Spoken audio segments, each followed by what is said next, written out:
दुश्मन साम दाम दंड भेद का इस्तेमाल करेगा। साथियों, आप सब जानते हैं कि यहां पर आजकल दुश्मन सामने से आकर आप पर वार नहीं कर रहा है। पिछले कुछ समय से दुश्मन हमारे बीच में रहकर हमारे कार्यकर्ताओं को, हमारे कैडर को, हमारे वर्करों को अंदर से कमजोर करने की कोशिश कर रहा है।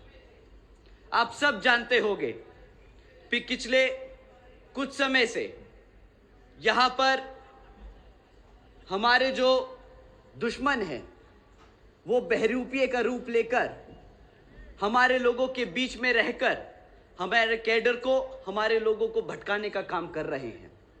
आप जानते होंगे कि ये बहरूपिये आप लोगों के बीच में रहकर किस तरीके से आपको कमजोर करने की कोशिश कर रहे हैं। आप सबको उनको पहचानना बहुत जरूरी है। साथियों, ये बहरूपिये जय भीम का नारा लगाते हैं। ये बहरूपिये गले में पटका पहनकर आपके हकों की बात करते हैं, परंतु जब अपने नेता चुनने की बात आती है तो कुछ बहरूपिये इतने समझदार होते हैं, अपने आप को ही नेता बना लेते हैं। घबराने की बात वहां तक नहीं साथियों, घबराने की बात तब है जब ये अपने आप को नेता बनाकर बहुजन समाज पार्टी बहन जी से दूर करके अन्य विपक्षी नेताओं को बड़ा हितैषी बताते हैं, बहुजन समाज का हितैषी बताते हैं। तो साथियों, अगर कोई बहरूपिया आपके बीच में आकर आपके हकों की बात कर कर बहन जी के अलावा किसी और को नेता माने तो समझ जाइएगा कि आपके बीच में वो दुश्मन खड़ा है जिससे आपको सावधान रहना होगा।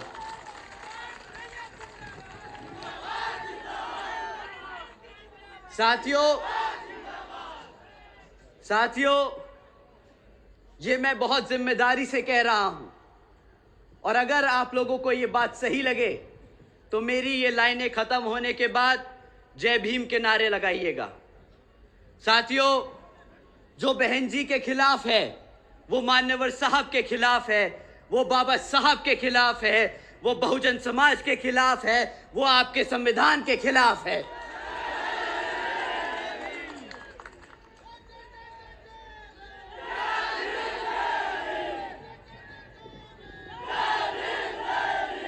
साथियों, ये बहरूपिये कुछ समय से आप लोगों के बीच में बैठकर अफवाह फैला रहे हैं।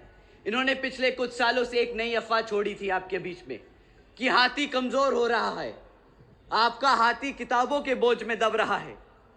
आप सब ने ये शिकायत सुनी होगी, परंतु हकीकत कुछ और है। साथियों, हकीकत क्या है उस पे आने से पहले मैं आप लोगों से इलेक्ट्रल बॉन्ड्स के बारे में बात करना चाहूंगा।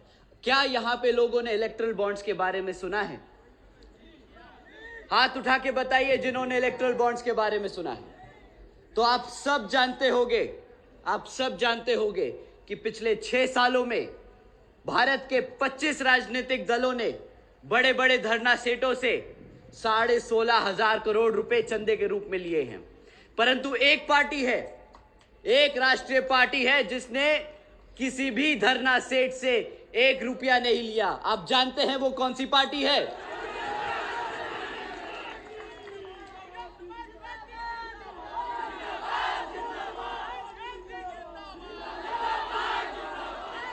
और साथियों, अगर आप ये जानते हैं, अगर आप ये बखूबी जानते हैं कि बहुजन समाज पार्टी वो पार्टी है जो किसी धरना सेठ से 1 रुपया नहीं लेती, तो ये पार्टी चलती किसके धन पे है? ये अपने कार्यकर्ता के तन मन और धन से चलती है। आज तक चलती आई है और आगे भी चलती जाएगी।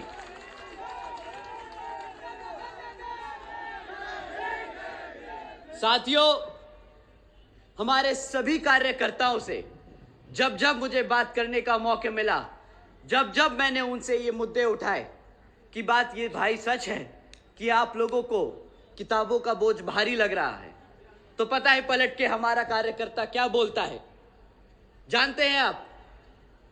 हमारा कार्यकर्ता अपने दिल पे हाथ रख के बोलता है कि भैया जी, ये किताब नहीं, कर्तव्य है हमारा।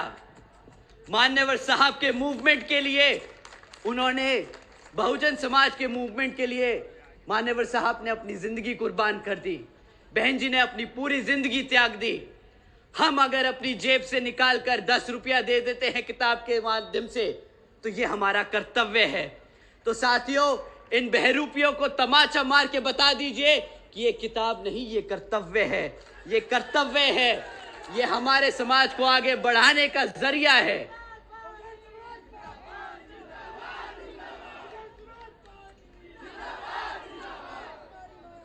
साथियों, आप सब जानते हैं, आप सब जानते हैं कि इस किताब के महत्व क्या है, कितना जरूरी है ये। परंतु ये जो बहरूपिये आपस में हमारे लोगों के बीच में रहकर ये गलतफहमियां फैलाते हैं, इनको हम कुछ चंद लोग मिलकर नहीं पकड़ सकते। इन सबको हमें अलग से 4-5 लोग मिलकर पूरे देश में इतनी बड़ी पार्टी को अकेले नहीं रोक सकते। तो साथियों, मैं आप लोगों से दरख्वास्त करूंगा कि जब भी कोई कार्यकर्ता, पदाधिकारी या नेता आपके बीच में नीला पटका पहन के आए और बोले कि जी देखिए, बहुजन समाज पार्टी ने बहुत काम किया है, पर अब समय आ गया है कि हम दूसरी पार्टी की ओर देखें, तो समझ जाइए कि ऐसे लोगों से सतर्क रहना है, ऐसे लोगों से दूर रहना है। और ये हम अकेले 4-5 लोग नहीं कर सकते, ये आप लोगों को खुद अपने आप से समझना होगा। साथियों, तभी ये मूवमेंट दोबारा से उतनी ही मजबूती से दौड़ेगा जिस मजबूती से ये आज तक यहां पर दौड़ तक आया है।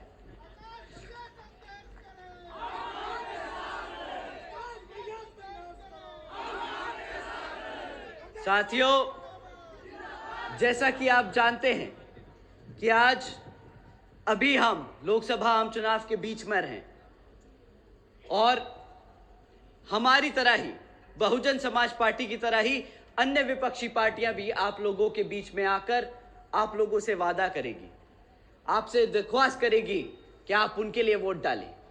परंतु साथियों, इस लोकसभा आम चुनाव में किसी भी पार्टी को वोट डालने से पहले आप उनसे 3 मुद्दों पर सवाल कीजिएगा। सिर्फ 3 मुद्दे। हम जाति धर्म की बात नहीं करेंगे, हम किसी के धन के आधार पर वोट मांगने का काम नहीं करेंगे, हम किसी से सवाल नहीं करेंगे किसी धर्म को, जाति को लेकर। हम सवाल करेंगे शिक्षा को लेकर, हम सवाल करेंगे हमारी बहन बेटियों की सुरक्षा के लिए, हम सवाल करेंगे अपने युवा साथियों के रोजगार के लिए। बराबर साथियों,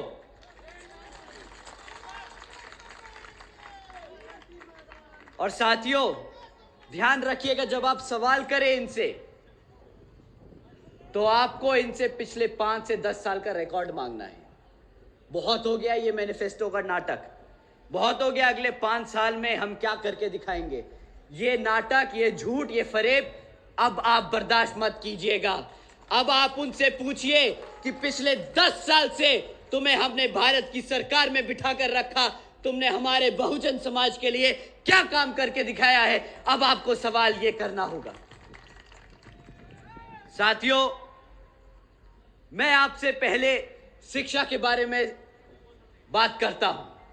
आपको जो शिक्षा के बारे में सवाल पूछने, मैं आप लोगों को शिक्षा के ऊपर 3-4 मुद्दे छोड़ के जा रहा हूं। साथियों, आप जानते हैं पिछले 10 सालों में हमारे सरकारी स्कूलों में इतना बुरा हाल हो चुका है कि एक सरकारी सर्वे ने पता करा कि आज की डेट में 8वीं कक्षा के बच्चे से अगर आप गुणा भाग करने को कहो तो वो बेचारा बच्चा गुणा भाग नहीं कर पाएगा। आप उससे बोलो अंग्रेजी में तुम मुझे 2 लाइनें सुनाओ, वो बेचारा 8वीं कक्षा का बच्चा अंग्रेजी की बातें नहीं समझ पाता। एक तरफ प्रधानमंत्री जी, एक तरफ भाजपा सरकार इस भारत को वर्ल्ड इकोनॉमी बनाने की बात करती है, और दूसरी तरफ सरकारी स्कूलों में पढ़ रहे हमारे गरीब बच्चे, उनको शिक्षा देने से नकारती है, उन्हें दूर रखती है। साथियों, दूसरी तरफ बोलती है कि हम डिजिटल इंडिया बना रहे हैं, डिजिटल इंडिया बना रहे हैं। आज डिजिटल इंडिया के नाम पर क्या दिया है भारत सरकार ने? भाजपा की सरकार ने क्या दिया आपको? आप जानते हैं आज 65% से ज्यादा सरकारी स्कूलों में एक कंप्यूटर तक की फैसिलिटी नहीं है। अगर हमारे बच्चे को कंप्यूटर चलाना नहीं आएगा तो कहां से वो डिजिटल इंडिया में हिस्सा ले पाएगा? आप ही बताइए, क्या ये बात सही है कि गलत?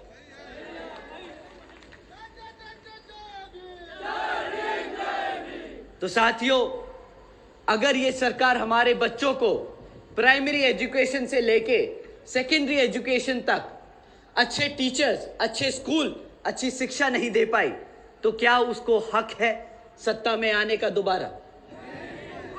नहीं है ना? तो अगली बारी ये आपके बीच में आए तो शिक्षा के नाम पर ही इन्हें भगा के फेंक दीजिएगा यहां से। अब हम अपने युवा साथियों की बात करते हैं। हमारे यहां कितने युवा साथी हैं? पंडाल में एक बार हाथ उठा के बताएं। बाप रे,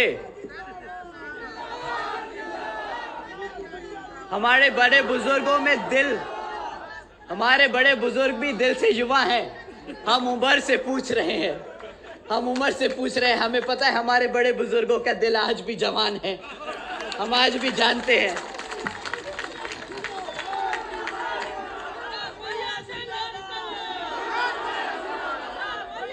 परंतु साथियों, हंसी मजाक अपनी जगह है, पर जो मैं मुद्दा आपके बीच में रख रहा हूं वो बहुत ही जरूरी है। हमारे बड़े बुजुर्ग जानते हैं कि जब आप सत्ता में नहीं होते, जब आपके लिए कोई नेता पार्लियामेंट में नहीं लड़ता, आपके लिए आपके हकों की बात नहीं रखता, तो कैसे ये जातिवादी सोच रखने वाली पार्टियां हमारे समाज को तोड़ती हैं। आजकल इन लोगों ने रोजगार को नया मुद्दा बना रखा है।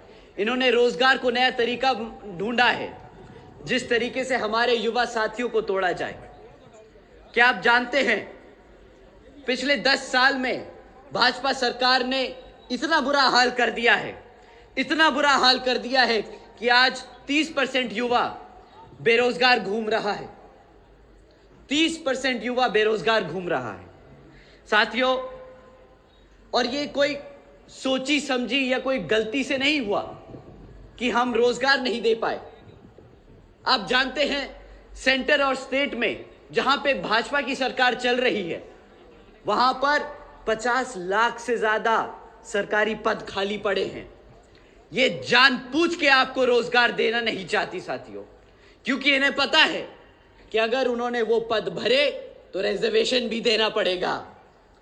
आप लोगों का हक मारने का इन्होंने नया तरीका ढूंढा है। आप लोगों को रिजर्वेशन से दूर रखने का इन्होंने नया तरीका ढूंढा है। हम पद खाली रख लेंगे, हम नौकरी नहीं देंगे। हम आपको भूखा मार देंगे पर नौकरी नहीं देंगे। हम आपको गुलाम बना देंगे, मुफ्त में राशन दे देंगे, पर आपको अपने पैरों पर खड़ा नहीं होने देंगे। साथियों, ये इनकी सोची समझी चाल है।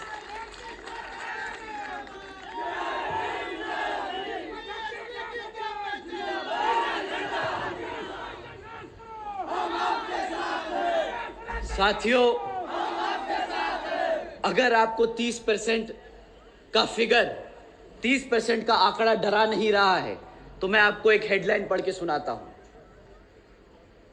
17 लाख से ज्यादा युवा लोगों ने, 17 लाख से ज्यादा युवा साथियों ने मात्र 3500 नौकरियों के लिए अप्लाई किया।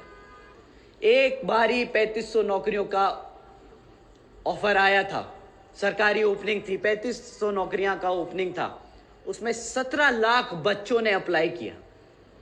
आप मान सकते हैं कि उन 3500 नौकरियों के लिए 17 लाख बच्चे अगर अप्लाई कर रहे हैं तो बेरोजगारी का स्तर कितना ज्यादा बढ़ चुका है। साथियों, मजे की बात तो यह है कि ये 3500 नौकरियां और ये 17 लाख बच्चे जिन्होंने अप्लाई किया, यह हमारे आदरणीय प्रधानमंत्री जी के प्रदेश गुजरात की हेडलाइन है। अब हमें समझ नहीं आता कि अगर गुजरात में ये हाल है तो ये भारत में क्या हाल कर रहे होंगे और यहां उत्तर प्रदेश में क्या हाल कर रहे होंगे, ये हमारा युवा ही समझ सकता है। अगर मैं 1 मिनट अपने भाषण से निकालकर अपने युवा साथी से सीधी बात करूं, भाइयों अगर आप बताओ आपके माँ बापों ने कितनी मेहनत करके आपको पढ़ाया है, कितना पैसा खर्चा आपकी पढ़ाई पर, आपकी जिंदगी के 12 से 15 साल उन्होंने खर्चा उठाकर आपको पढ़ाया लिखाया। आपको नहीं लगता कि यार मैं भी कमाऊंगा, मैं भी अपने माँ बाप के लिए कुछ करके दिखाऊंगा, उनके लिए भी मैं सहारा बनूंगा?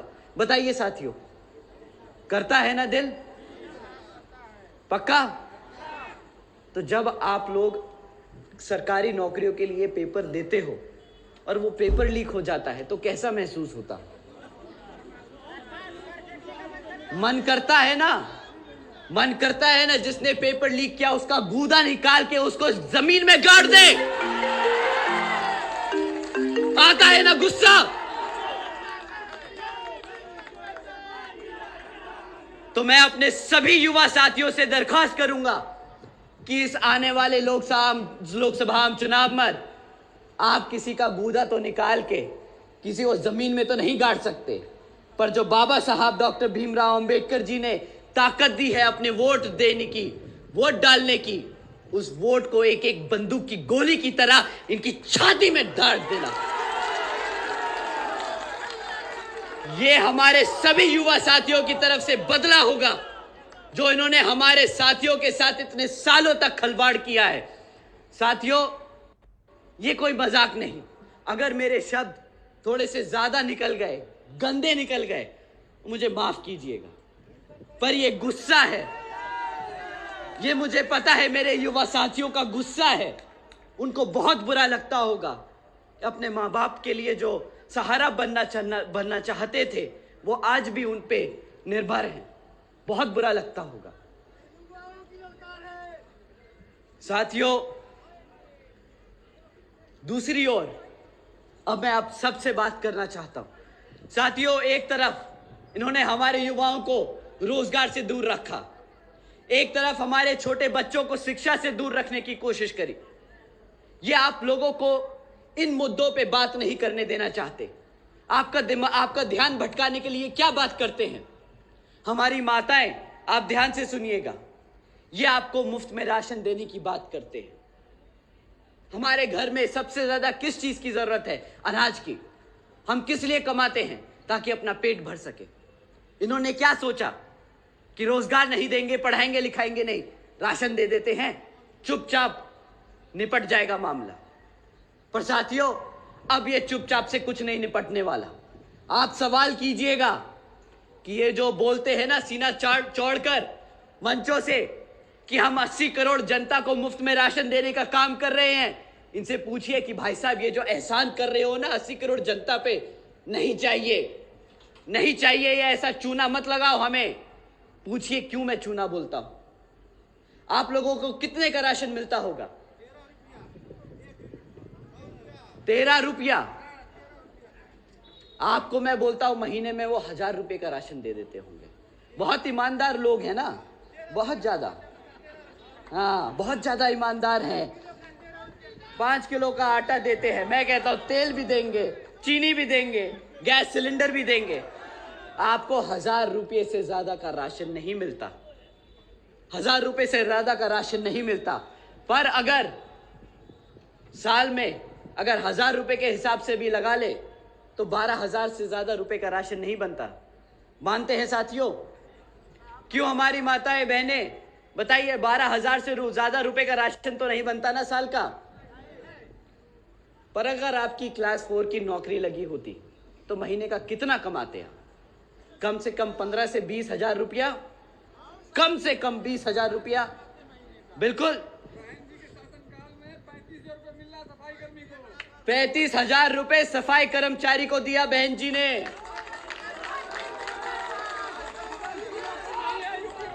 पर साथियों, ये धंधे वाले लोग हैं ना, तो पैसा तो बचाएंगे, नहीं देंगे 35,000। मैं कहता हूं आपको 20,000 देते होंगे, आपको साल को 2.5 लाख रुपया कमाने का मौका मिलता अगर आप रोजगार में होते। मुफ्त में राशन दे के 12,000 रुपये का राशन दिया, 12,000 का राशन दिया और 2.5 लाख का चूना लगा दिया।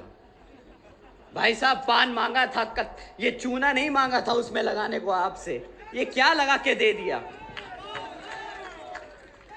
साथियों, ये जो राशन की स्कीम है ना, ये सबसे बड़ा चूना लगाया है हमारी जनता को इन्होंने। और क्या बोलते हैं आपसे गांव गांव में घूमकर बोलते हैं ना कि मोदी जी का नमक खाया है, मोदी जी का नमक खाया है, अब वोट तो देना पड़ेगा। भाई साहब, अगली बारी ये बोले ना कि मोदी जी का नमक खाया है तो पलट के बोलना कि भाई साहब जो सामान खरीदता हूं ना उसमें जीएसटी ठोक के देता हूं, वो मेरा पैसा है, मोदी जी का नमक नहीं, मेरा खुद का पैसा है। तुमने कुछ नहीं किया, गद्दारी की है हमारे साथ, गद्दारी की है।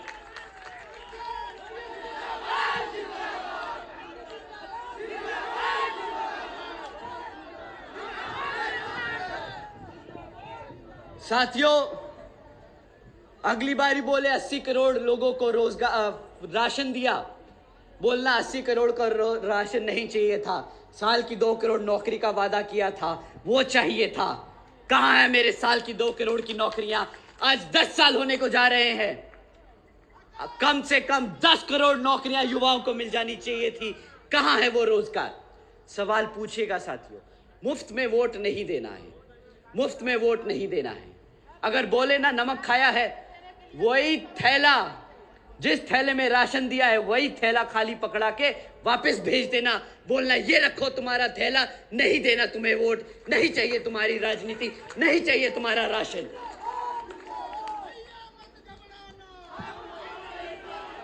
नहीं घबरा रहा मेरे भाई, मुझे पता है तुम मेरे साथ हो, नहीं घबराऊंगा। और वैसे भी कहते हैं ना,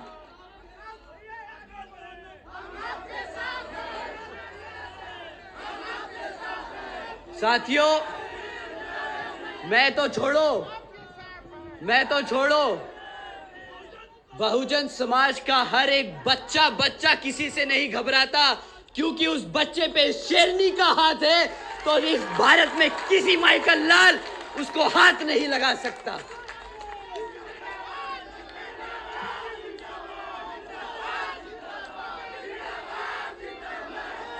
साथियों, रोजगार के नाम पे बहुत सारे लोग, स्पेशली आदरणीय प्रधानमंत्री जी ने एक बार बयान दिया था कि भाई स्टूडियो के बाहर खड़ा हुआ लड़का अगर पकोड़े बेच रहा है तो वो भी रोजगार है। कहा था, कहे थे। तो इसी अगर लॉजिक को माने, अगर इसी चीज को मान ले, तो भाई चौराहे पे कटोरा लिए खड़ा आदमी जो भीख मांग रहा है वो भी रोजगार है। और साथियों, वो दिन दूर नहीं, अगर प्रधानमंत्री जी दोबारा आ गए ना तो पूरा देश चौराहे पे खड़े होकर भीख मांग रहा होगा, और तब भी ये लोग मंचों से खड़े होकर बोल रहे होंगे हमने पूरे देश को रोजगार देने का काम किया है। साथियों, 2 मिनट में महंगाई पे लूंगा। आप लोगों ने पेट्रोल खरीदा आज यहां तक आने के लिए? क्या रेट दिया पेट्रोल? 100 रुपया। आज से 10 साल पहले याद है कि क्या रेट हुआ करता था? 40, 50, 60 रुपया बराबर। आपको ध्यान है, मैं जब थोड़ा सा छोटा था मैंने टेलीविजन पे देखा, टीवी पे देखा, स्मृति ईरानी जी को देखा था। आदरणीय स्मृति ईरानी जी को देखा था।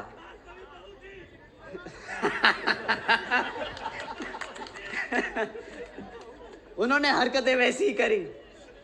वो गैस का सिलेंडर लेके सड़क पे खड़ी थी और चिल्ला रही थी कि मेरी बहन बेटियां अपने घर में खाना नहीं पका पा रही क्योंकि गैस का सिलेंडर बहुत महंगा है। पता है, वो एक समय था जब वो खुद गैस का सिलेंडर लिए खड़ी थी।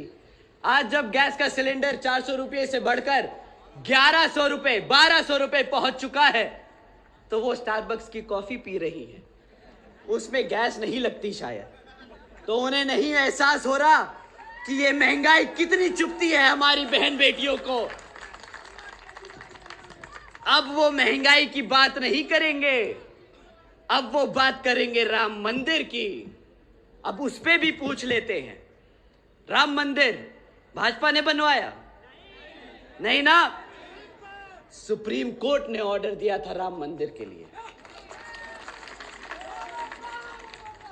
अच्छा ये बात बताइए, राम मंदिर को बनाने के लिए पैसा किसने दिया? भाजपा ने?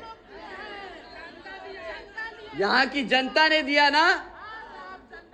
तो इनसे कभी पूछिएगा जो मंचों से खड़े होकर दावा ठोकते हैं कि हमने राम मंदिर बनाया है, भाई ना तुम पैसे दिए हो, ना तुम कोर्ट का ऑर्डर लेके आए हो, ना तुमने जमीन खोदी, तो किस बात का क्रेडिट मांगते हो राम मंदिर का? पर घमंड पूरा है, घमंड पूरा है।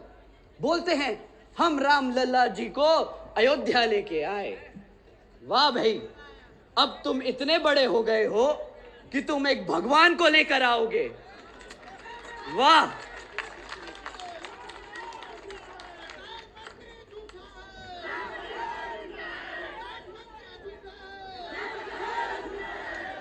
भाई साहब मैं मन से नहीं बोल सकता। क्या बोला आपने? क्या बोला? प्रधानमंत्री जी क्या है? झूठे हैं? अरे ऐसे मत बोलो, प्रधानमंत्री जी हैं यार, क्या बात कर रहे हो?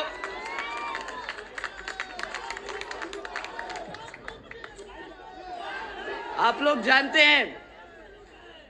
जानते हैं अभी उन्होंने अपने भाषण में हमें बोला, हमें क्या, उन्होंने बोला जो भी लोग बुलडोजर की सरकार को नाम ले रहे हैं, प्रधानमंत्री जी ने बोला कि योगी जी की सरकार को जो लोग बुलडोजर की सरकार से बदनाम कर रहे हैं, उन लोगों को अपनी आंखें खोलनी चाहिए और देखना चाहिए कि किस तरह योगी जी ने यहां उत्तर प्रदेश में कितना उद्योग पैदा किया है, उद्योग पैदा किया है। हमने आंखें खोली, उनके भाषण सुनने के बाद हमें लगा हम ही गलत थे शायद। हम इतनी सारी न्यूज़ पढ़ रहे थे, हम अपने लोगों से मिल रहे थे, पूछ रहे थे बेटा क्या कर रहे हो आजकल? बोले भैया फ्री राशन का इकट्ठा कर रहे हैं पैसा। पर ठीक है, मोदी जी ने कहा तो हमने आंखें खोली और पढ़ा।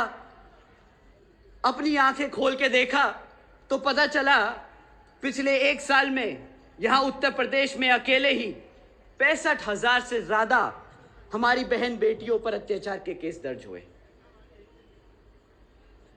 वाह मोदी जी, हमने सोचा कि शायद एक चीज होगी जो खराब हो गई, मे भी दूसरी चीज सही हो। हमने फिर और ढूंढा कि भाई कुछ तो सही किया होगा।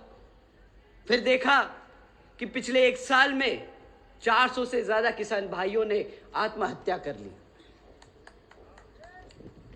इनकी गलत नीतियां नहीं होंगी, उनकी मजबूरी रहियां होंगी, कोई बात नहीं।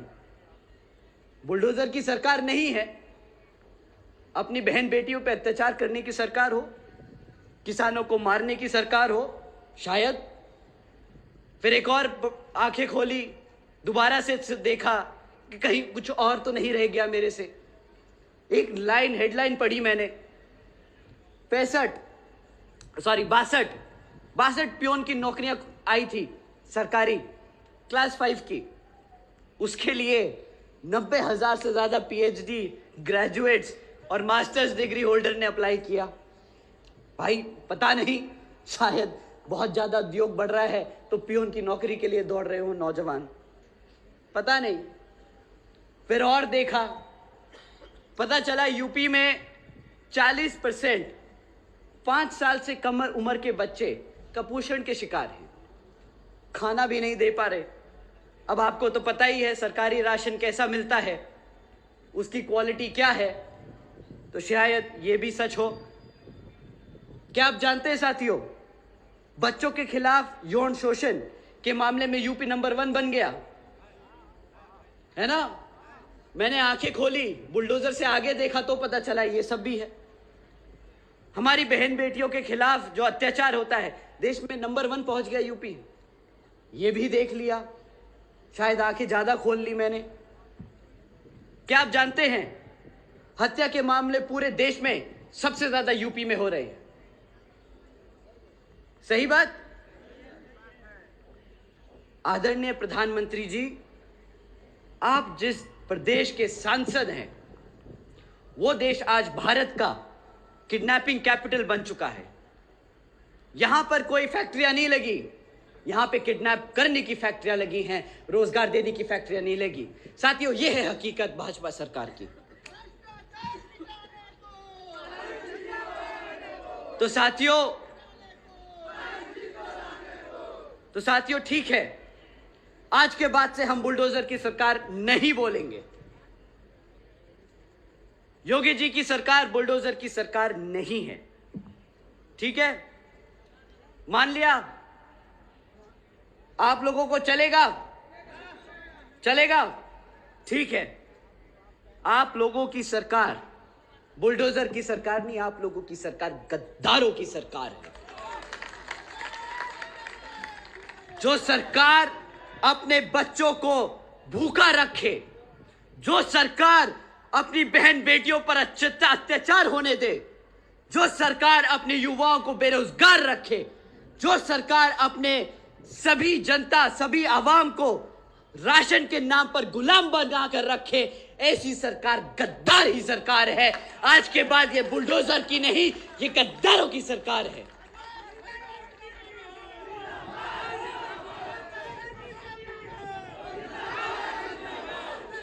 साथियों, बहुत हो गया ये सब मुद्दों की बात। 2 करोड़ नौकरी देनी थी सालाना, नहीं मिली। अग्निवीर की योजना चलाई, जिसमें भी बोल दिया 25% लोग रखेंगे, उसके बाद बाकी सबको बेरोजगार कर देंगे। ठीक है, कोई बात नहीं। आपको पढ़ने नहीं देंगे, नौकरियां नहीं देंगे, आपका संवैधानिक हक खत्म करने का इन्होंने नया तरीका निकाला है। जब आपके पास पढ़ाई लिखाई नहीं होगी तो आप अपने इतिहास के बारे में जानेंगे कैसे?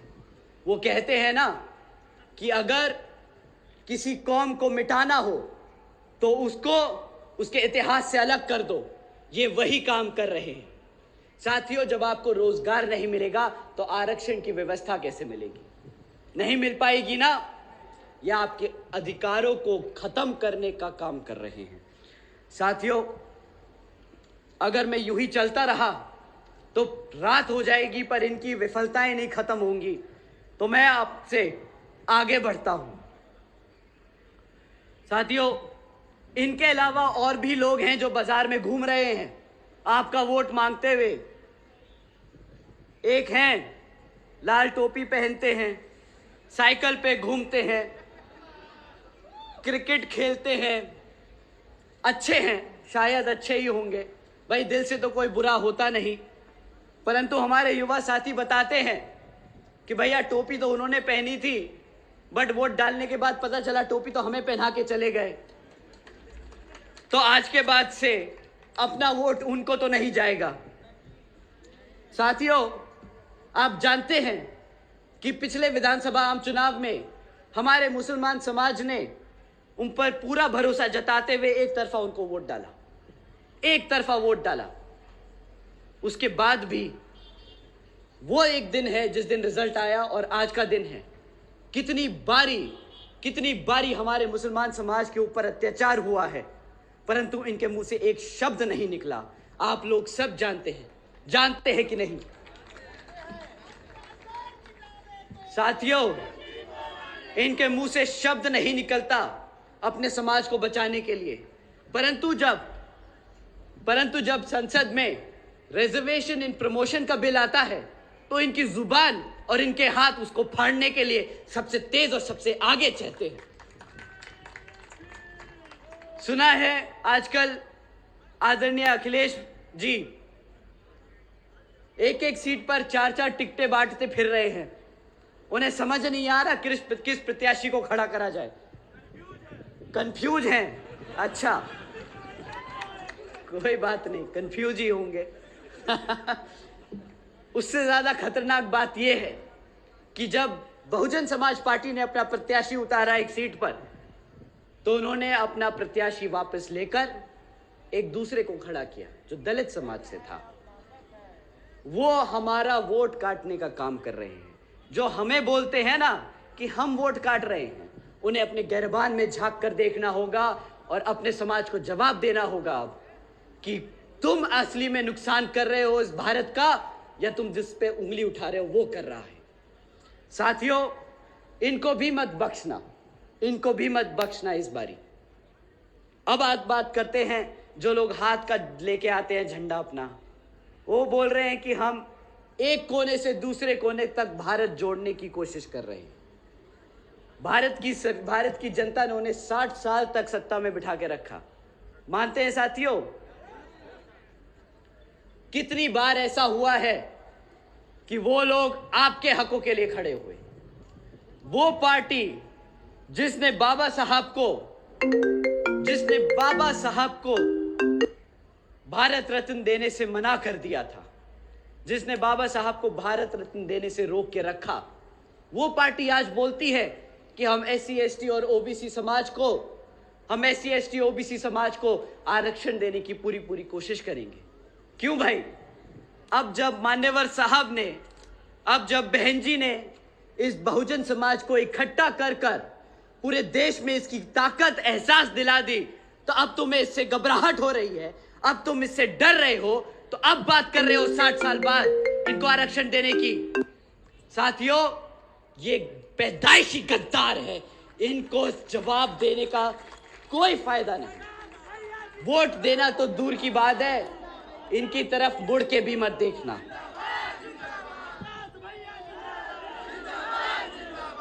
साथियों, इन पे बहुत समय खर्च दिया, आप लोग अपना बहुत कीमती समय निकाल के आए हैं। मैं आपसे बहन जी के काम के बारे में बात करना चाहता हूं, बहन जी मॉडल ऑफ गवर्नेंस के बारे में। जब 2007 से 12 की सरकार थी, तो बहन जी ने कुछ नीतियां चलाई थी जिनको अब अगर आप लोग बहन जी को वोट डालकर सत्ता में बिठाने का काम करेंगे, तो बहन जी पूरे देश में हमारे सर्व समाज में से सभी लोगों को, जरूरतमंद लोगों को इन्हीं नीतियों पर चलकर सबको अपने पैरों पर खड़ा करने का काम करेंगी। साथियों, बहन जी ने महामाया गरीब बालिका आशीर्वाद योजना चलाई थी, जिसके तहत बहन जी ने देश की सबसे गरीब बच्चियों को पैदा होने पर ही 1-1 लाख रुपए देने का काम किया था। यहां पे कुछ बड़े बुजुर्ग हैं जो जानते हैं, जिनकी बेटियों को वो 1-1 लाख रुपए मिले थे। हमारे साथी सीनियर, उन्हें पता है ये। साथियों, बहन जी ने सावित्रीबाई फुले आशीर्वाद योजना भी चलाई थी, जिसके तहत बहन जी ने अपनी बच्चियों को 12वीं तक की शिक्षा मुफ्त में देने का काम किया था। साथियों, बहन जी ने मुफ्त में शिक्षा दी थी। ये लोग अनाज देते हैं। पता है बहन जी ने शिक्षा क्यों मुफ्त में दी? क्योंकि बाबा साहब कहते थे कि शिक्षा वो शेरनी का दूध है। एक बार तेज से बोलिए कि प्रधानमंत्री तक आवाज चली जाए कि आपके बाबा साहब क्या कहते थे। शिक्षा वो दूध है जो पिएगा। बहन जी ने प्रदेश की हर एक बच्ची को शेरनी बनाने का काम किया, क्योंकि आपने उन्हें आयरन लेडी बनाने का काम किया। साथियों, बहन जी मॉडल ऑफ गवर्नेंस के तहत चलकर बसपा की सरकार ने प्रदेश में व्यवसायिक institutes, technical institutes, engineering colleges, polytechnic एवं इंडस्ट्रियल ट्रेनिंग इंस्टीट्यूट्स में अन्य पिछड़े वर्गों के लिए 27% सीटों की आरक्षण तय की थी। साथ इन्हीं सब सरकारी कॉलेजेस में, स्कूल हॉस्टल्स में बहन जी ने 27% अपने पिछड़े समाज के बच्चों के लिए हॉस्टल्स में रिजर्वेशन देने का काम किया था। साथियों, आप जानते हैं, इन्होंने हमसे बोला कि बुलडोजर की सरकार नहीं बोलना, मान लिया नहीं बोलेंगे, पर बहन जी ने वही बुलडोजर का इस्तेमाल कर अपने सभी SC ST OBC व आदिवासी समाज के 3.5 लाख परिवारों को छत देने का काम किया था महामाया आवास योजना के तहत। आप जानते हैं, इन्हीं सब नीतियों पर चलकर बहन जी पूरे देश में सर्व समाज में से कमजोर वर्ग को अपना खुद का घर देने का काम करेंगी।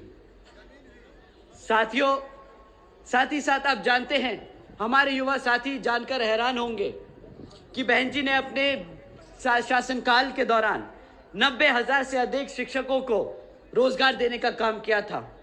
1 लाख से अधिक सफाई कर्मचारियों को रोजगार देने का काम किया। 2 लाख से अधिक जवानों को पुलिस फोर्स में भर्ती किया था और 6 लाख से अधिक सभी समाज में से, अपर कास्ट समाज में से सभी कमजोर लोगों को विभिन्न विभागों में, सरकारी विभागों में रोजगार देने का काम किया।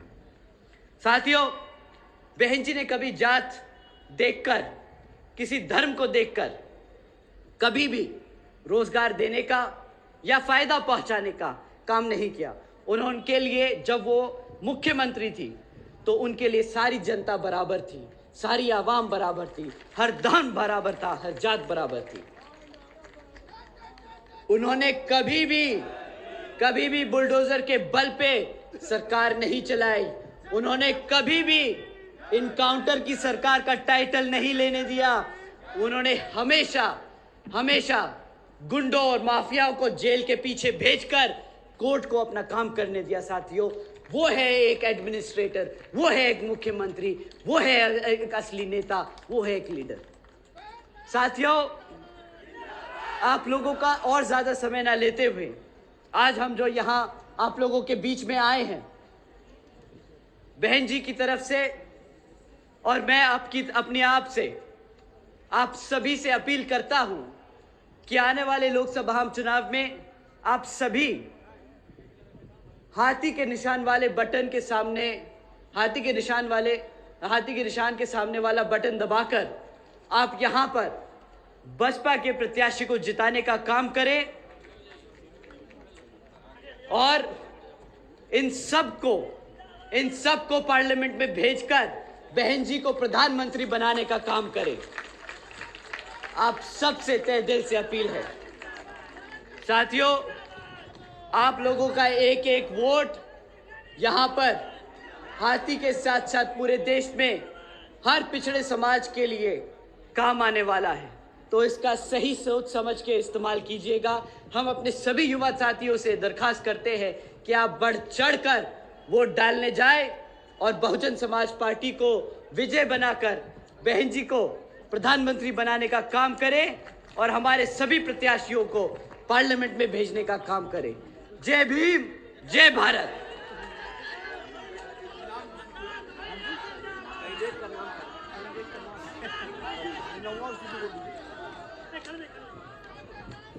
जनाब, क्या नाम बता? जनाब जावेद सिनानी जी गोरखपुर से लड़ रहे हैं हमारे प्रत्याशी। जनाब मोहम्मद मोहसिन आलम जी महाराजगंज से प्रत्याशी हैं हमारे। डॉक्टर राम